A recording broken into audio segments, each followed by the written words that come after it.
नमस्कार दोस्तों, हम बात करेंगे पारस पत्थर के बारे में जो किसी भी लोहे की धातु को सोना बना देता है। जी हाँ दोस्तों, और हम जानेंगे अपनी इस वीडियो में क्या सचमुच लोहे की धातु सोना बन जाती है। क्या पारस पत्थर आज भी इस दुनिया में मौजूद है? अगर मौजूद है तो कहाँ है, कैसा दिखता है, क्या है उसका रंग रूप, क्या ये सचमुच था?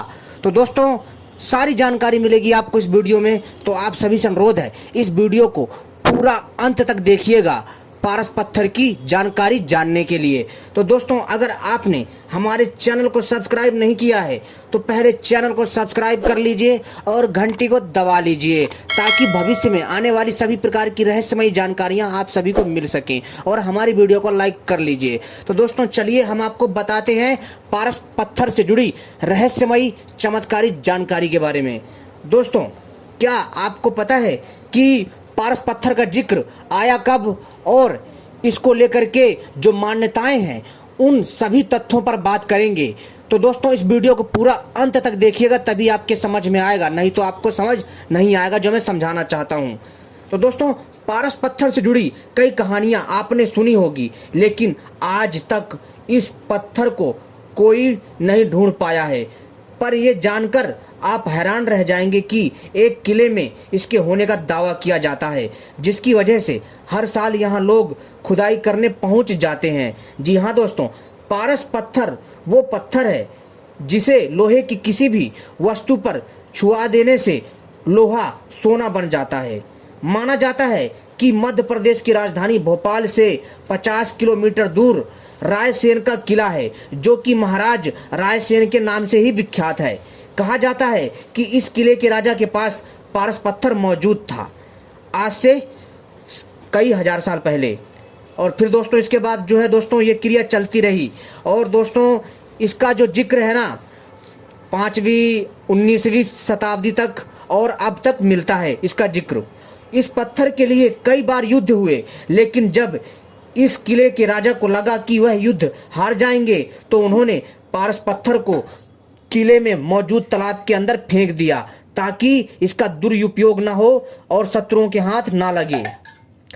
राजा ने यह किसी को नहीं बताया कि पारस पत्थर को कहां छुपाया है, और युद्ध में उनकी मृत्यु हो गई। देखते ही देखते ये किला वीरान हो गया। कई राजाओं ने इस किले को खुदवाकर पारस पत्थर को खोजने की कोशिश की, लेकिन सभी असफल हो गए।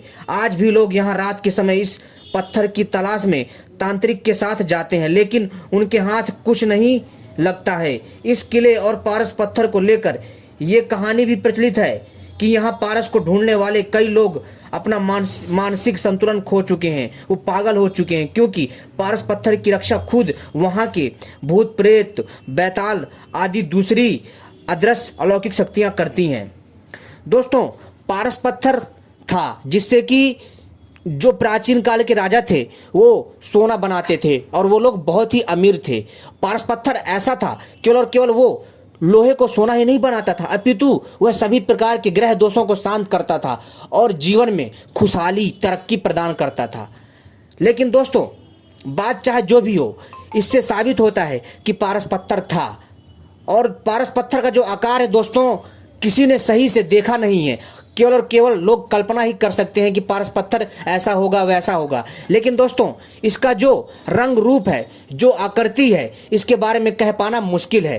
किसी भी रंग का हो सकता है, किसी भी आकृति का हो सकता है, लेकिन इसका जो आकार है कम से कम दोस्तों ये जो पारस पत्थर है अपनी प्रकृति के अनुसार ही इसका जो है आकार होगा, इसका साइज होगा।